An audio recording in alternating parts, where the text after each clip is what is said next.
transmettre et à transférer à tous les musulmans du monde entier. Dédicace à vous. Nous, musulmans, nous nous excusons d'avoir sauvé la France lors de la Deuxième Guerre mondiale, conquise en 3 jours seulement par le nazisme lors du Blitzkrieg. Nous sommes allés au front avec des prières qui ne dérangeaient personne, pendant que la majorité des Français collaboraient bien à l'abri et qu'une infime minorité de héros résistait difficilement tant la délation sévissait. Nous, musulmans, nous nous excusons pour l'imam de la mosquée de Paris, Abdelkader Mesli, paix à son âme, qui a sauvé des juifs de la xénophobie du gouvernement de l'époque.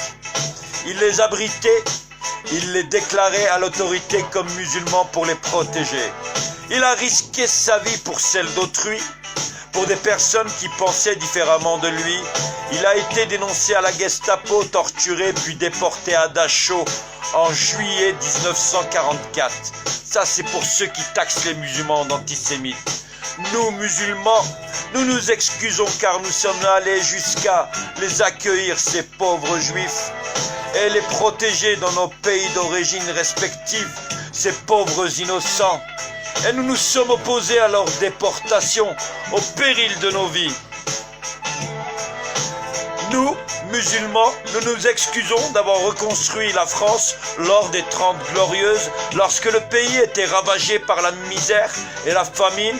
Nous avons travaillé très dur pour que le pays remonte la pente et y avons laissé de notre santé en effectuant tous les métiers dont personne ne voulait. Dédicace à tous les Chibani de l'époque du Maghreb jusqu'à l'Afrique du Sud. Nous, musulmans, nous nous excusons d'avoir cru d'être français. Visiblement, notre citoyenneté a été réduite à un simple bout de papier. Nous, musulmans, nous nous excusons quand nos enfants réussissent que ceux d'autrui malgré les freins et la discrimination quotidienne. Ils sont aujourd'hui avocats, ingénieurs, chirurgiens, professeurs, politiciens. Alhamdulillah wa jazal hamd. Mais leur réussite dérange, donc on leur colle une étiquette dès qu'ils s'expriment ou dénoncent une injustice. Nous, musulmans, nous nous excusons car nous combattrons toujours l'injustice, l'inégalité, la misère et tous les maux que subissent tous les citoyens de la terre. Et bien sûr, cela dérange les puissants de ce monde actuel de penser de la sorte. Nous, musulmans, nous nous excusons de devoir porter le poids de l'incompétence de ceux qui nous gouvernent. Ils ne savent pas gérer, même pas un stock de masques, prennent des décisions contradictoires, sont impuissants face à la maladie, face au chômage, face à la précarité, face à l'agonie des personnels soignants, face à la crise du logement, face aux plus démunis, face aux SDF, face à la crise de l'éducation et aux écoles dont le niveau ne cesse de baisser, face à l'abrutissement des masses dans une société dirigée par le divertissement, face aux impôts qui reprennent le fruit du travail des salariés, non pas pour améliorer le service public, mais pour mieux enrichir quelques personnes. Nous, musulmans, nous nous excusons de l'irresponsabilité, de l'incompétence, des mensonges et des fausses promesses de ceux que vous choisissez. Et écoutez, ils désignaient hier les Juifs comme responsables de tous les maux de la société. Aujourd'hui, ils désignent l'islamisme soi-disant. En fait, ils désignent toute une nation, les musulmans. À force de propagande et de fake news diffusées à profusion quotidiennement à grande échelle, difficile de ne pas succomber pour un ignorant, un incrédule qui ne comprend rien.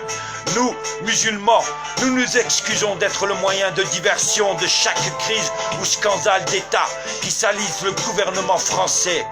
Nous nous excusons également pour la mauvaise météo et la pluie à Paris aujourd'hui, demain et les autres jours. Oui, nous, musulmans, nous nous excusons même de respirer. Quoique, finalement, nous, musulmans, ne nous excusons pas aux xénophobes anti-musulmans. Vous pouvez continuer de vous acharner, de nous caricaturer, de nous calomnier, de chercher à nous humilier par l'insulte et le mensonge, de vous complaire et de vous féliciter dans vos échecs personnels et votre médiocrité. Oui, Nous, musulmans, nous sommes fiers de dire la vérité face à vos mensonges. Nous sommes fiers de nous battre pour le pauvre et l'indigent. Nous sommes fiers de défendre l'opprimé et celui qui éprouve la difficulté. Nous sommes fiers de notre courage face à ceux qui se pensent puissants, mais qui ne sont comme vous, comme nous, que des humains. Nous sommes fiers de ce que nous sommes. Nous sommes fiers de nos origines étrangères ou françaises. Nous sommes fiers de notre foi. Nous sommes fiers de notre religion. Nous sommes fiers de notre prophète. Paix, salut, prière et bénédiction sur lui et de tout ce qu'il nous a apporté. La patience, la miséricorde pour autrui, l'amour, le respect, l'élévation, le combat face à l'injustice, la vulgarité, l'égocentrisme et l'iniquité et tout ce qui pourrait être mauvais, que vous le vouliez ou non.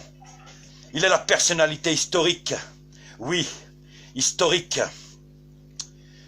qui a le plus d'influence sur le monde actuel. Le dernier à avoir renversé la pyramide des puissants au profit de leurs esclaves. Oui, le dernier à avoir libéré le peuple de ses chaînes. Tout ceci par l'encouragement du bien au bien et à la dénonciation du mal. Oui, nous sommes fiers de faire partie de sa communauté. Salam alaikum. Dédicace à tous mes frères musulmans à travers le monde. Dédicace à toutes les âmes de bonne volonté et de bonne foi. Bonne fin de soirée à vous. Salam alaikum.